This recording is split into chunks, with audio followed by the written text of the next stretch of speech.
Bonjour, bonjour. En fait, je vous fais part d'un problème que j'ai eu aujourd'hui. En fait, je suis allé voir une couturière parce que je m'avais changer la fermeture. Je vais changer la fermeture d'un de mes pantalons. Et j'ai proposé à cette dame-là qui devait recoudre mon pantalon un business qui devait lui rapporter énormément d'argent. Et c'est un business qui peut vous aussi. Si vous connaissez une personne qui veut faire ce business, mettez cette personne en contact avec moi. Parce que en fait, c'est un business qui peut rapporter énormément d'argent. Donc il s'agit d'un business de blouse. Les blouses.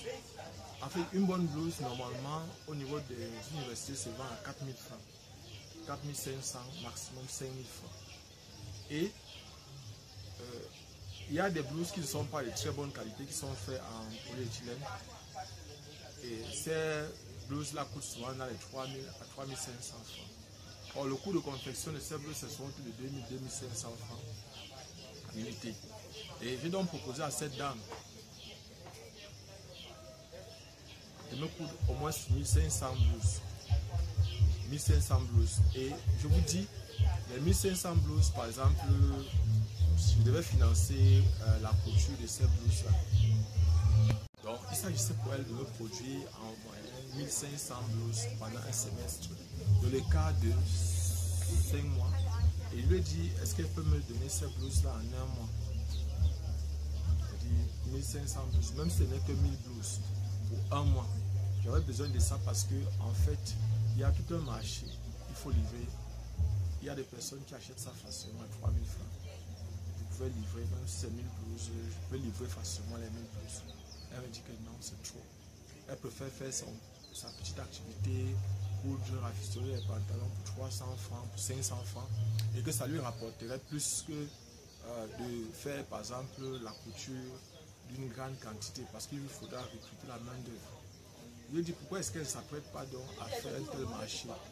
Un tel marché parce que en fait c'est quelque chose qui peut lui rapporter énormément d'argent. Elle m'a dit que non, le travail, il y a trop de travail là-dessus et que vraiment elle se plaît à venir constamment sur son lieu de marché, à causer avec ces personnes. Donc j'ai donc compris que certainement derrière cette activité commerciale qu'on fait pour gagner de l'argent, il n'y a pas que cette activité-là. Derrière ça, certainement, il y a autre chose qu'on fait pour avoir de l'argent. Donc voilà ce que j'ai pu constater, que derrière ça, il y a autre chose qu'on fait pour gagner de l'argent. Et c'est donc la raison pour laquelle je fais cette vidéo aujourd'hui, pour partager avec vous le fait qu'il faut concevoir en vous la possibilité d'avoir de l'argent. Vous devez apprendre à devenir riche. Devenir riche consiste d'abord à accepter à l'intérieur de vous que vous pouvez gagner de l'argent. Et gagner énormément d'argent. Pourquoi est-ce que les personnes préfèrent souffrir? Les personnes préfèrent être là, vivre misérablement. Vivre du genre, si elle tombe malade, elle ne peut pas se soigner. Si elle n'est pas là, pourquoi est-ce qu'elle ne peut pas épargner? C'est-à-dire travailler pendant un temps. Avoir peut-être en un mois, peut-être même 1 million de francs qu'elle va épargner. Parce que derrière ça, moi je me suis dit, si c'était à sa place, qu'est-ce que je ferais?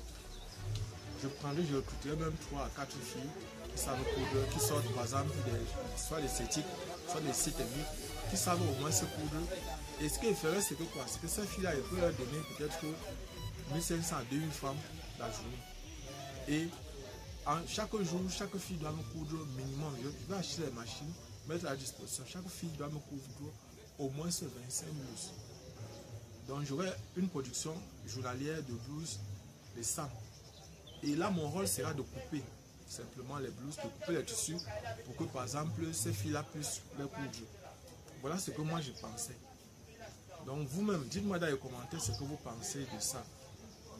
Et ce n'est pas la première personne. Je vous ai parlé toujours de l'une de mes étudiantes qui ne doit pas fréquenter cette année-ci et à qui j'ai proposé de gagner 1 million, entre 1 et 1,5 million par mois, ou de faire le projet du maïs frais qui peut lui rapporter entre 3 et 6 millions de francs en 3 mois. Et elle m'a dit, non, je préfère faire les vacations. Donc c'est comme si, en fait, les gens sont d'accord de souffrir. On fait une activité que si, par exemple, chez nous ici en Afrique, chez nous ici au Cameroun, beaucoup de personnes meurent faute de moyens. Parfois, Lorsqu'elles arrivent à l'hôpital, il n'y a pas les moyens pour se soigner. Or, pourquoi est-ce qu'on ne peut pas épargner?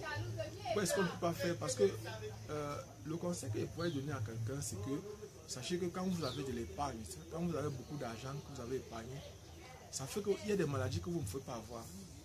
Vous êtes sûr que si vous êtes malade, vous pouvez vous soigner facilement.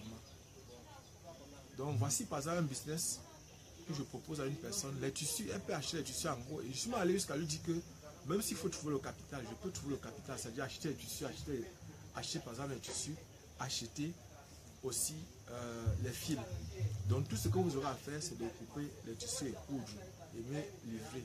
Couper et coudre, me livrer. Voilà tout ce que vous aurez comme travail à faire. Donc dites-moi dans les commentaires ce que vous pensez de ça. Moi personnellement, j'ai été franchement, farouchement déçu. J'étais déçu parce que franchement, elle m'a demandé d'aller voir une de ses voisines. Je lui ai dit, j'ai traversé ta voisine pour venir te voir parce que je pense que c'est une opportunité pour toi. Est-ce que je vais voir sa voisine? Mais entre-temps, si vous connaissez une personne qui fait dans ça, vous pouvez faire appel à cette personne-là. J'en ai besoin. Parce que en fait, il y a un marché. Il y a un marché et contactez-moi pour ceux qui peuvent faire, par exemple, ces blouses. Contactez-moi. On pourra causer par rapport à ce business-là. Et je précise que je continue à dire que les opportunités sont nombreuses. Il suffit de les voir. Il suffit d'accepter de les voir. Il y a des opportunités ici chez nous en Afrique. Le problème, et je voudrais aussi attirer l'attention de Marc Karine. Marc Karine a dit quelque chose de terrible. J'ai vu une de ses vidéos où elle parlait par exemple de ce qu'elle a voulu faire dans le monde de la couture. Et c'est ça qui a attiré mon attention à poser la question à cette femme-là. Donc chez nous ici, il faut qu'elle sache qu'on a de très bons couturiers et de très bons couturiers. Il suffit seulement de leur dire avec précision ce que vous voulez. Et il suffit simplement d'attirer l'attention. Donc les gens, si une personne est habituée à rafistoler, elle aura tendance à rafistoler.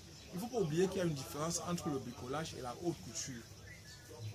Dans la haute couture, on tient compte des détails. Les détails sont plus importants que les finitions sont plus importantes. Or, chez nous ici, par exemple, on n'accorde pas d'importance à ces détails-là. On n'accorde pas tellement d'importance. Quand on veut coudre son habit, on regarde si l'habit a été cousu. Si ce n'est pas déchiré, c'est ça qui compte le plus. Donc, ma cabine, si tu veux aider l'Afrique, si tu veux aider ton pays, le Cameroun, ne sois pas trop dur. Ne sois pas trop dur avec les Camerounais et les Camerounaises. Ne sois pas trop dur. Si tu veux vraiment faire ce que tu as dit, tu dois être idéaliste. C'est-à-dire, ce n'est pas l'argent qui doit être la priorité pour toi lorsque tu veux faire participer au développement de ton pays. Ce n'est pas l'argent qui doit être la priorité. Tu dois placer ton patriotisme devant. Et si tu places ton patriotisme devant, tu dois être rigoureuse dans le travail que tu veux faire. C'est-à-dire, tu dois apprendre à aider l'autre à mieux faire. Tu dois aider l'autre à parfaire son travail, à mieux faire son travail. Marc, j'apprécie franchement déjà ce que tu fais. Tes vidéos, je les apprécie, je les suis presque tout le temps. Je suis abonné à ta chaîne depuis. Peut-être lorsque tu disais que tu étais encore en Angleterre, je crois, et que ou bien tu viens d'arriver, je ne sais pas. Mais sache que j'apprécie ce que tu fais. Mon souhait, c'est que si tu veux créer une entreprise ici chez nous et que tu veux faire peut-être dans la haute couture, fais-le. N'aie pas peur. Les débuts sont difficiles et il suffit seulement d'améliorer la façon dont tu faisais déjà avec tes anciens employés ou des anciens partenaires.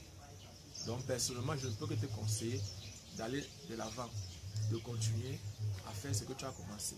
Et si tu veux créer une entreprise pour recruter les Camerounais, nous, on veut porter les habits camerounais, on veut porter les habits africains. Si ça c'est un habit africain ou un habit camerounais, je serais très fier de le porter.